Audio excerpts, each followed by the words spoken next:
Varicose veins కోసం శస్త్రచికిత్స తప్పనిసరా లేక ఇతర చికిత్సలు కూడా ఏమైనా ఉన్నాయా? ఖచ్చితంగా అండి. వెరికోస్ వెయిన్స్కి మనకు చాలా టైప్స్ ఆఫ్ ఆప్షన్స్ ఉన్నాయి. ఒకటి స్టాకింగ్స్ అంటాము.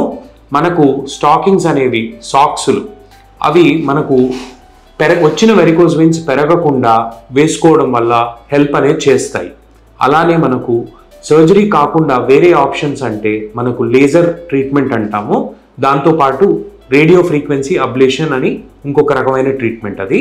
అలానే గ్లూ థెరపీ అంటాం. ఇవన్నీ కూడా మనకు వెరికోస్ వెయిన్స్కి సర్జరీకి ఆల్టర్నేటివ్ ట్రీట్మెంట్స్. వీటిలన్నిట్లోనూ మనకు ఎక్కడ కట్ చేయడం ఉండదు, కుట్లేయడం ఉండదు, అలానే మత్తు ఇవ్వడం అనేది కూడా ఉండదు అనమాట. ఒక 3-4 గంటల్లో ఇంటికి అనేది కూడా పంపించేస్తాం మార్నింగ్ చేశాక.